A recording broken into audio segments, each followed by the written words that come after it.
Previously, in the worst Empire campaign any Total War Warhammer 3 player has ever totally Warhammered. 3. Okay, let's see how this pans out. YOLO. Guard yourselves! We like to fight battles. We could ruin this. And remember, guys, this is Iron Man mode. But I'm sure we can handle a bit of beastie men in the beast paths. I hate these beast path maps, but let's see how it goes. See how it goes. See how it goes. Hello, handsome viewers. It's time we stop kidding ourselves. This battle against Khazrak is taking place on turn 15 on the doorstep of the capital of the Empire, Altdorf itself. And the secessionists, aka the tutorial enemy, are still alive and have been beating our asses off since turn 3. So I guess it was inevitable that Khazrak actually won this battle, because I am genuinely so shit at Total War at this point that I managed to turn a predicted decisive victory into a valiant defeat. Blast him away. Oh, complete miss, and I think we murdered about 5 of our troops. Then Khazrak isolated and ambushed Emperor Karl Franz himself. Yes, run away. And continuing his campaign of bestial terror, decimated what remained of Master Engineer Gunther von Mackhammer's forces. Then Khazrak did more murder. 200. She's ready to help. Oh my god! Again? Is there a flamethrower? What is...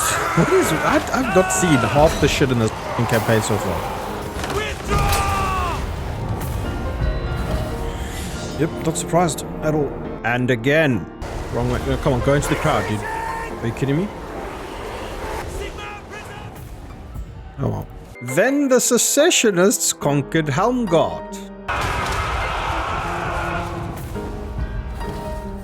However, in a stroke of tactical genius, our newly appointed Arch-Lector, Lupia Gausser, managed to ambush a marauding force of secessionists and obliterate them to a man.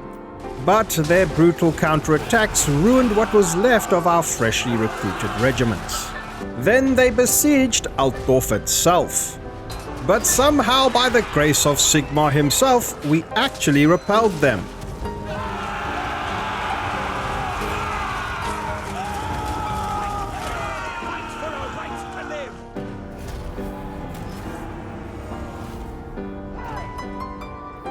Immediately afterwards, Altdorf was besieged yet again by a force of greenskins who appeared to have allied themselves with Khazrak's beast Bray herd of doom.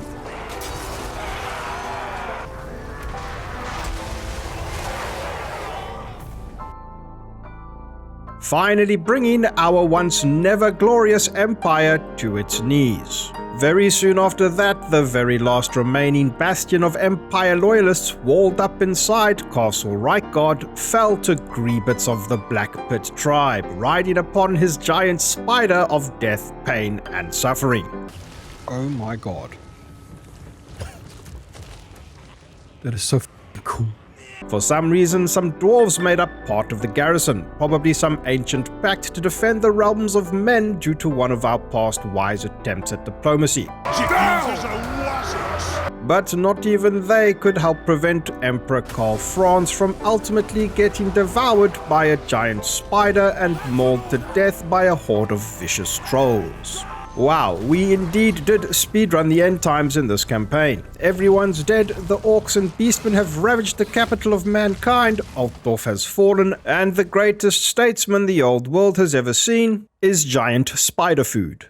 Honestly, it was a fun campaign. I was really hoping it would become a sort of delayed start scenario, making the rest of the game slightly more challenging because of our early losses against the secessionists, but it was just ultimately unrecoverable. However, I'm definitely going to begin a new Empire campaign once the highly anticipated Siege rework patch drops, which I believe will be alongside the Tides of Torment DLC due to release in the next month or so. It'll be a perfect catalyst to restart and try this all again. In that vein, I've figured out a solution to the immense editorial task of merging merging the unit lore videos within the campaign videos, which was proving to be less and less feasible as time went on. I'm simply going to separate them. I'll have the new campaign series running in parallel to the entire unit roster lore videos, starting with the Empire only and moving on to other factions as the campaign progresses or as we start different factions campaign playthroughs. However, in the meantime, I'm going to carry on with the channel's original true goal of producing Warhammer related content and not just restricting it to only Total War Warhammer 3 and the lore of the old world. I am incredibly excited to dive into more Warhammer 40k related media, probably starting with Rogue Trader, as I think that's a title many people have slept on due to its text-heavy nature and requiring an abundance of reading. I really like the idea of a playthrough of that game as a way to immerse myself, as well as you potential handsome viewers,